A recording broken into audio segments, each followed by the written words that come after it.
আজকে আমি বানাবো ছোট মাছের ঝোল।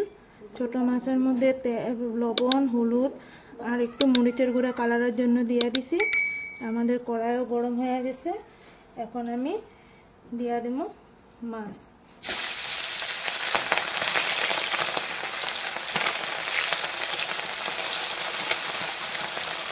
একটু স্টিমটা বাড়ায় রাখতে লাগবো মাছগুলা ভাজতে।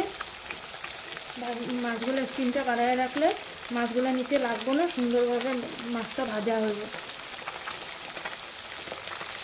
স্টিমটা হাই রাখার কারণে এরকম মাছগুলো কি সুন্দর পাল্টে দিতে সুবিধা হয়।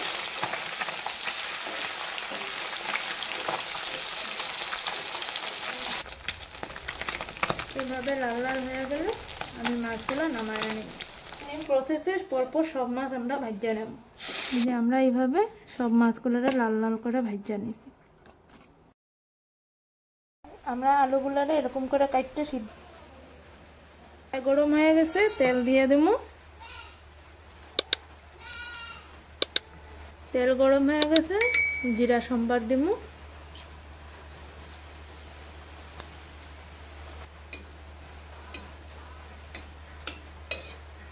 জিরাটার থেকে সুন্দর গন্ধ বেরিয়ে গেলে কাটতে রাখা কাঁচা কলা আর আলু দিয়ে দেব।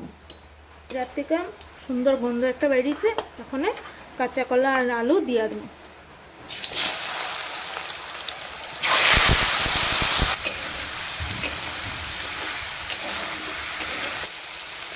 এখন আমি মশলা দেব।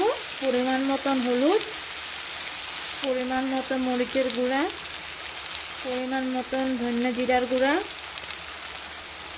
এখন সবজিগুলোর সাথে মশলাটা মিশিয়ে দেব। আধা কাপ জল দিয়ে দেব। জল দিয়ে ভালোভাবে মিশিয়ে দেব যাতে মশলাগুলো সবজির সাথে সুন্দরভাবে লাগে।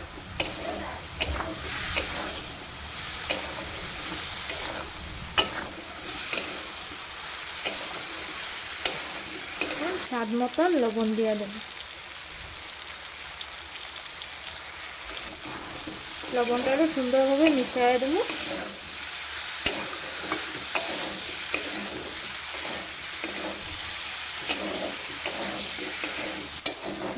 সবজিগুলো আরো ততক্ষণ ভাজুন যতক্ষণ মশলার থেকে সুন্দর সেন্ট না বের হয়।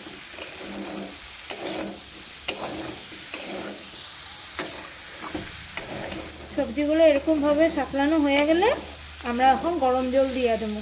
আমি গরম জলটা আগের থেকে করে রাখছিলাম, গরম জল দিয়ে দেবো।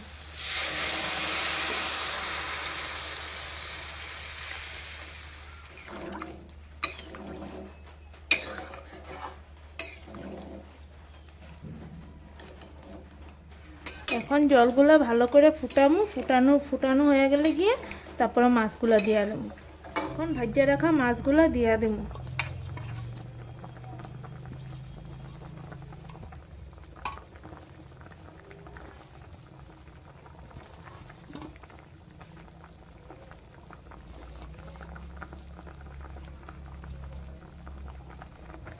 ধনিয়া পাতা দিয়ে দেবো।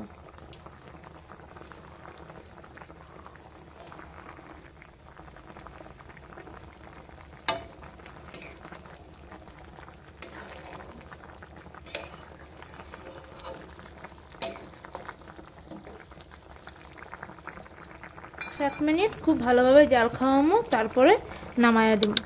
আগে কয়েক টুকরা আলু ভাঙ্গা দেবো যাতে গ্রেভিটা সুন্দর হয়। অলমোস্ট কমপ্লিট, আমরা এখন নামায়া দেবো। তো আমাদের ভিডিওটা যদি ভালো লাগে তাহলে লাইক শেয়ার কমেন্ট করে দিবে, আর কমেন্টে জানাবে যে আজকে আমাদের রেসিপিটা কীরকম লাগলো।